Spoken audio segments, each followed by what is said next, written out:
ایک سلطان یحییٰ نام کا بادشاہ گزرا ہے، عرب کے کچھ حصوں کا حکمران تھا، تو اس کو بڑا شوق تھا لوگوں کو بانٹنے کا۔ دو قسم کے لوگ ہوتے ہیں نا، کچھ کو جمع کرنے کا شوق ہوتا ہے، کچھ کو شوق ہوتا ہے کوئی روٹی کھا لے۔ حضرت ابراہیم علیہ السلام بغیر مہمان کے کھانا، کچھ ایسے بھی ہوتے ہیں جن کے گھر بندہ چلا جائے تو پتیلی پہ ڈھکنا دے لیتے ہیں۔ اپنا اپنا فرق ہے نا جی، ہر آدمی کا اپنا اپنا ذوق ہے، منت کرتے ہیں کسی کی۔ مجھے بڑی بات پسند ہے شیخ سعدی کی، قرضے لے لے کے مہمان نوازی کرتے تھے۔ ایک دن سارے مقروض اکٹھے ہو کے کہنے لگے بابے پیسے دے۔ بابا جی کہتے ہیں وہ پیسے مانگ رہے ہیں، مجھے ٹینشن ہے کہ انہوں نے کھوایا کچھ نہیں، مجھے پریشانی لگی۔ ایک بچہ کوئی چیز بیچ رہا تھا، وہ کھیل مرونڈا نہیں بیچتے بچے، وہ بیچ رہا تھا تو آ گیا، کہنے لگا لینی ہے؟ تو بابا جی کہنے لگے میرے مہمانوں کو کھلا دے ساری۔ بچہ بھی راضی ہو گیا کہ سارا اکٹھا ہی گاہک مل گیا، تو سارا جب کھلا دیا کہنے لگا پیسے؟ تو شیخ سعدی فرمانے لگے تو بھی بیٹھ جا، یہ سارے پیسے لینے آئے ہوئے ہیں، بیٹھ جا، ان کے پیسے انہیں ملیں گے تو تجھے بھی۔ تو بچہ رو پڑا، رویا، کہنے لگا میں تو یتیم ہوں، 4 بہنیں چھوڑ کے آیا ہوں، اماں کی دوائی بھی لے کے جانی، مجھے تو پیسے چاہیے۔ بچہ رویا تو شیخ سعدی کا ایک مرید آیا، اس نے لا کے نظر پیش کی، کہ حضور یہ نذرانہ ہے، 400 دینار لایا۔ تو حضرت سعدی نے سب کو دیے، بچے کو بھی دیے، سب لوگ چلے گئے۔ تو ان قرض لینے والوں میں سے ایک بندہ سمجھدار تھا، حضرت سعدی کے پاس آ کے کہنے لگا بابا سمجھ نہیں آئی، ہم برسوں سے لینے آ رہے تھے، مل نہیں رہے تھے، کتنے مہینوں سے مانگ رہے ہیں، نہیں مل رہے تھے، آج فٹافٹ مل گئے۔ تو شیخ سعدی بزرگ تھے نا، تو بزرگوں والی بات کر گئے، کہنے لگے تم میں رونے والا کوئی نہیں تھا نا، پوری مجلس میں ایک بھی رونے والا ہو تو سب کا کام بن جاتا ہے۔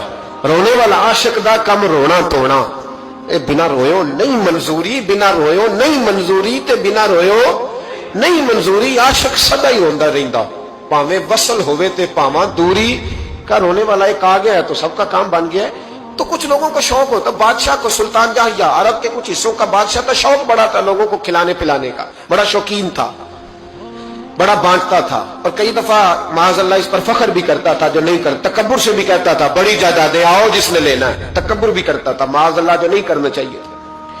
ایک دن جامع مسجد کے باہر کھڑے ہو کے نا بانٹنے لگا، کوئی فقیر آیا تو ایک مٹھی بھر کے شرفیاں دے دی، کسی کو سونا دے دیا، کسی کو چاندی دے دی۔ ایک درویش بابا جی کونے میں بیٹھے ہوئے، اسی کسی دے کچھ بھی نہیں لگ دے، کوئی ضرورت نہیں، کونے میں بیٹھے۔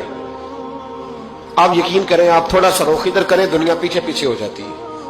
اگر آپ پیچھے بھاگیں گے تو آگے دوڑ کے بھاگیں گے، یہ مزاج ہے قوم کا، کسی کا حال پوچھ لیں وہ بگڑ جاتا ہے، کہتا ہے مجھ سے کوئی کام ہوگا تبھی تو پوچھا ہے، اور آپ چپ کر جائیں، خاموش ہو جائے، یہ بھی بڑی مصیبت ہے کہ پیار کر لیں تو اس کا بھی نقصان دیکھنے میں آتا ہے، کہتے ہیں پتہ نہیں میرے اندر کیا لالچ ہے، کیا خوبی ہے جس وجہ سے مجھ سے اتنی محبت ہو رہی ہے۔ وہ بابا جی کونے میں توجہ ہی نہیں کی، جب توجہ نہ کی تو سلطان کی توجہ خود بخود ہو گئی۔ سلطان یحییٰ کہنے لگے بابا کوئی قابل توجہ آدمی ہے، سب لوگ لائنوں میں لگے ہوئے بھاگ رہے ہیں، بادشاہ آیا ہے، یہاں تو شادی پہ کھانا کھل جائے تو بڑے بڑے امیروں کا پتہ چل جاتا ہے کہ بننے کیا لگا ہے، کہتے پتہ نہیں دوبارہ چھوٹے گوشت کی ٹرے آئے گی کہ نہیں آئے گی، اور اتنا سارا رکھ لیتے ہیں کہ علمان والحفیظ، بڑے بڑے امیروں کے پول کھل جاتے ہیں، پتہ چلتا ہے کتنے تگڑے امیر ہیں۔ تو جب اس نے کہا شرفیاں، سونے، ہیرے، جواہرات، تو جو نہیں تھے فقیر وہ بھی لائنوں میں لگ گئے، لیکن وہ فقیر پھٹے پرانے کپڑے، سانو تخت ہزارے دی لوڑ کیے، نالے کی لگے شہر بمول دے نال، اسی اپنی بال کے سیکھنے، سانو کی لگے کسی اور دے نال۔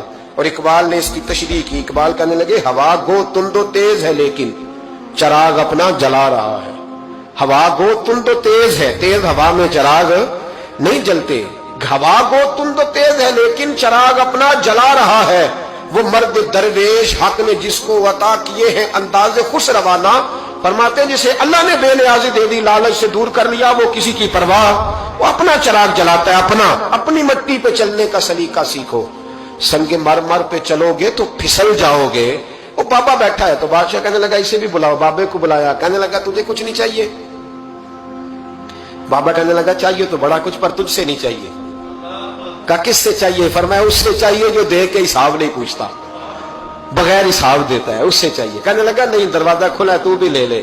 بابا کہنے لگا میں لے تو لوں پر تو دے کچھ نہیں نہ سکتا۔ بادشاہ کو غصہ آیا، اکڑ تھی، تکبر تھا، کہنے لگا تو کیوں نہیں میں دے سکتا، تو سوال کر۔ تو بابے نے ساتھ والے فقیر سے لکڑی کا کالا پیالہ پکڑا، ہوتے نا فقیروں کے پاس مانگ، لکڑی کا کالا پیالہ، تو کہا لو دے دو کچھ۔ اس نے فوری طور پر سونے کی اشرفیاں مٹھی بھری اور لکڑی کے پیالے میں ڈالی۔ اب جب پیالے میں ڈالی تو کڑ کڑ کی آواز تو آئی،